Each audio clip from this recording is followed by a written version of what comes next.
Hello friends, कैसे हो आप लोग। दोस्तों, आज हम इस वीडियो में बात करने वाले हैं प्राइवेटाइजेशन को लेकर। निजीकरण ये एक समाधान है कि समस्या है, ये समझना बड़ा जरूरी है। अच्छा, सबसे पहले हम ये समझें कि ये निजीकरण आया कब। ये हमारे देश में स्टार्ट हुआ 1991 से। अच्छा, इसके पीछे कारण था 1991 में जिसको हम सब लोग इकोनॉमिक रिफॉर्म्स के नाम से भी जानते हैं, है ना, आर्थिक सुधार। अच्छा, ये सुधार क्यों हुए?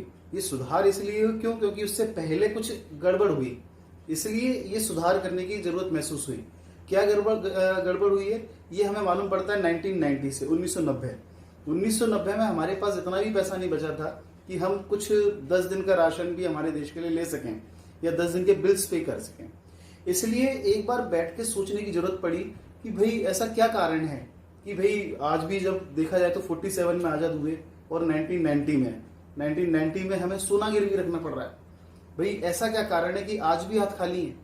तो जब हम पीछे मुड़ के देखा तो एक चीज निकल के आई वहां पे, वो ये निकल के आई कि भाई गवर्नमेंट सेक्टर, सारे काम गवर्नमेंट सेक्टर खुद कर रही थी।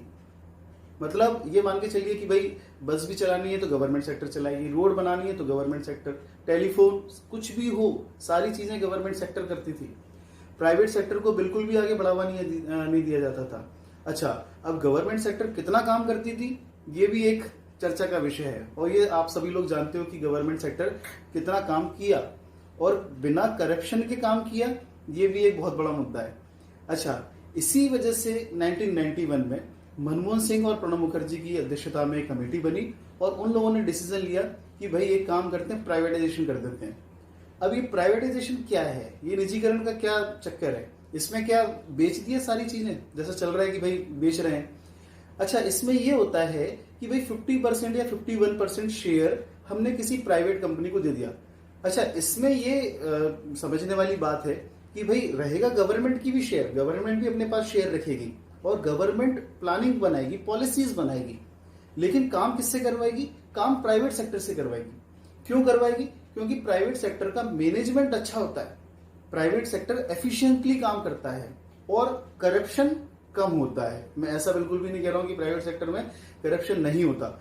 रशिया में जब प्राइवेटाइजेशन हुआ तो वहां पे बहुत सारा करप्शन देखने के लिए मिला। तो कई ऐसी कंट्रीज हैं जहां पे जिन्होंने प्राइवेटाइजेशन का सहारा लिया, जैसे यूके में प्राइवेटाइजेशन का सहारा लिया और वहां की रेलवेज प्राइवेट कर दी गई, प्राइवेट सेक्टर को 3 साल के लिए दे दी गई, और उसका रिजल्ट ये निकला कि वहां की रेलवेज अभी भी यूनाइटेड नेशंस में देख लें तो जो इंग्लैंड की जो है ना, इंग्लैंड की जो रेलवेज है वो वहां पे बेस्ट रेलवेज हैं आज भी। रीजन क्योंकि वहां पे 3 साल का प्राइवेटाइजेशन को किया गया और उसमें क्रेडिट पूरा प्राइवेटाइजेशन को मिला। अच्छा, कहाँ हम यूके की बात करें, हम तो हमारी दिल्ली की बात करते हैं। अच्छा, इलेक्ट्रिसिटी जो बोर्ड था दिल्ली का 2002 में उसका प्राइवेटाइजेशन हुआ, है ना। अब 2002 में प्राइवेटाइजेशन हुआ, उससे पहले क्या स्टेटस था और उसके बाद का स्टेटस क्या था? हम अगर एक बार यही चेक कर लें कि उससे पहले का स्टेटस क्या, उसके बाद का स्टेटस। पहले तो कितनी लोगों को लाइट मिला करती थी, कितनी इलेक्ट्रिसिटी आती थी, ये भी बड़ा मतलब एक ये तो उस टाइम के लोग समझ सकते हैं या बता सकते हैं, है ना। पर्सनली मैं भी उस टाइम पे काफी मतलब फील किया मैंने कि जो देश की जो राजधानी में और जो इलेक्ट्रिसिटी के हालात थे वो कितने बद से बदतर थे। लेकिन जब उसके बाद प्राइवेटाइजेशन हुआ और उसके बाद ये देखने के लिए मिला कि जो लॉसेस थे, जो नुकसान थे, वो नुकसान कम होना चालू हो गए।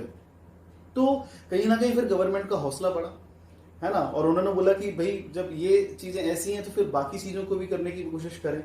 और ये प्राइवेटाइजेशन, ये तो मैंने आपको दिल्ली बोर्ड की 2002 की बात बताई, लेकिन ये प्राइवेटाइजेशन 1991 से ही शुरू हो गया।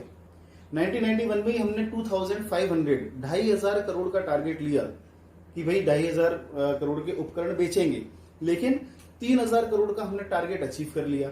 मतलब 3,000 करोड़ के हमने बेच दिए। ऐसे करके हम लगातार आने वाले सालों में चीजों को डिसइन्वेस्टमेंट करने लगे। डिसइन्वेस्टमेंट का मतलब प्राइवेटाइजेशन का ही एक पार्ट डिसइन्वेस्टमेंट होता है, और उसमें हम कोई शेयर जो होते हैं, जो कंपनी के पास जो शेयर हम देते हैं वो शेयर ट्रांसफर कर देते हैं। मतलब पॉलिसी हम बनाएंगे, काम आप करेंगे, ठीक है, अच्छी बात है ये।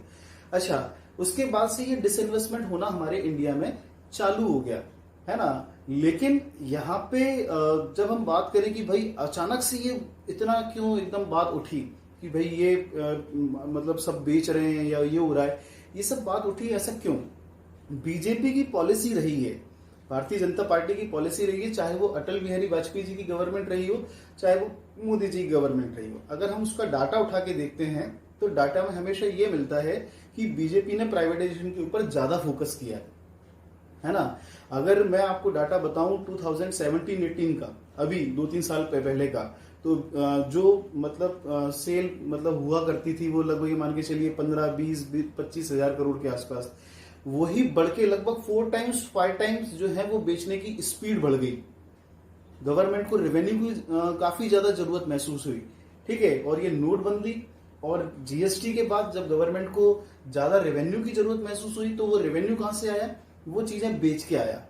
अब उसमें क्या सही हुआ क्या गलत हुआ, जैसे एयर इंडिया है, अब एयर इंडिया की हम लोग बात करते हैं तो लगभग ये मान के चलिए कि अरुण जेटली जी ने मतलब इस बारे में बोला कि टैक्स पेयर का लगभग 70,000 करोड़, मतलब हमने जो मतलब टैक्स दिया है सरकार को और वो सरकार का जो पैसा है वो एयर इंडिया में चला गया। अच्छा, अब आम जनता कितना मतलब एयर इंडिया से चलती है, तो फिर जब आम जनता कितना नहीं चल पाती तो भाई आम जनता का पैसा वहां पे एयर इंडिया में जाना चाहिए क्या? ओबियस सी बात है, आप बोलोगे बिल्कुल नहीं जाना चाहिए। लेकिन टैक्स का पैसा आम जनता का लगभग 70,000 करोड़ का जो घाटा है वो वहां पे एयर इंडिया का वो घाटा उठाने के लिए चला गया।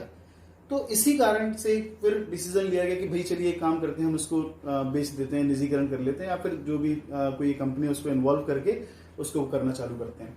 तो ये तो बात हो गई घाटे की। आप कौन सी कंपनियां बेचेंगे? आप वो कंपनियां बेचेंगे, आप वो उपकरण बेचेंगे जहां पे आपको घाटा हो रहा है। आपने एयर इंडिया के लिए बहुत अच्छा डिसीजन लिया कि भाई फालतू में टैक्स पेयर का पैसा क्यों वेस्ट हो। लेकिन कुछ ऐसी ऑर्गेनाइजेशंस जो कि प्रॉफिट कमा रही हैं, देखिए लॉस कमाने वाली जो ऑर्गेनाइजेशन है उनका प्राइवेटाइजेशन होना चाहिए, लेकिन कुछ ऐसी ऑर्गेनाइजेशंस जिनको प्रॉफिट कमा रही हैं उनका प्राइवेटाइजेशन नहीं होना चाहिए। अच्छा, प्राइवेटाइजेशन की जब हम इस कड़ी में बात करते हैं तो एक ये भी बात आती है भाई खर्चा उठाना है ना। जैसे 1991 की अगर मैं आपको बताऊं, 1991 में इकोनॉमिक रिफॉर्म्स, आर्थिक सुधार हुए, तो उन आर्थिक सुधार में हमारे देश का खर्चा बढ़ने वाला था। क्यों? फॉरेन बाहर से कंपनी आने वाली थी, और वो बाहर से कंपनी आने वाली थी तो भाई यहाँ पे हमें उनको इंफ्रास्ट्रक्चर बना के देना था, बहुत सारी सुविधाएं फैसिलिटीज प्रोवाइड करानी थी। अब वो फैसिलिटीज कहाँ से मिलती साहब? लगभग 1.5 लाख करोड़ का आसपास का उस टाइम पे एस्टिमेट किया था कि भाई इतना लगभग पैसा हमारा लग जाएगा, ठीक है। तो इसीलिए डिसइन्वेस्टमेंट करना है, ये पॉलिसीज में लेके आया कि भाई चीजों को बेचो, पैसा करने दो, ठीक है। तो अब वही खर्चा बढ़ते बढ़ते जो अभी लेटेस्ट डाटा आ रहा है, लगभग 21 लाख करोड़ का खर्चा हमारी कंट्री पे है, लगभग इतना खर्चा होता है। अब वो खर्चा कहां से बियर किया जाए?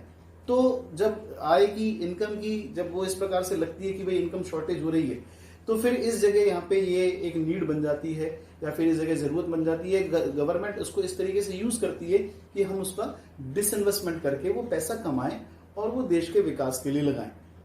हाँ जी, तो ये एक अपने आप में एक अलग मुद्दा है, एक अपने आप में अलग इशू है कि होना चाहिए कि नहीं होना चाहिए। तो मैं अगर आपको ये बोलूं कि होना चाहिए प्राइवेटाइजेशन, तो बिल्कुल बोलूंगा कि होना चाहिए प्राइवेटाइजेशन, लेकिन जो लॉस मेकिंग कंपनीज हैं आप उनको कंट्रीब्यूट करिए, है ना। लेकिन जो प्रॉफिट मेकिंग कंपनी है हम उनका प्राइवेटाइजेशन करने की जो दिशा है, हमें अभी उस दिशा में आगे नहीं बढ़ना चाहिए। पहले इसके इम्पैक्ट देखने चाहिए कि भाई कितना क्या इम्पैक्ट निकल के आ रहा है।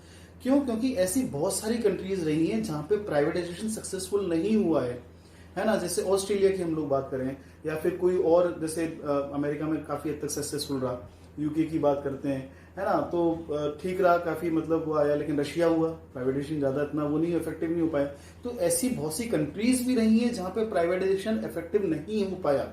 तो फर्स्ट ऑफ ऑल हमें प्राइवेटाइजेशन करते हुए साथ साथ ये भी देखना है कि भाई कितना मतलब ये इफेक्टिव हो पा रहा है। हालांकि अभी तक हमारे इंडिया में काफी इफेक्टिव रहा है ये, होप सो कि आगे भी इफेक्टिव रहे और ग्रोथ और डेवलपमेंट चाहे वो इसी बहाने से हो, है ना, कम से कम देखने के लिए मिले।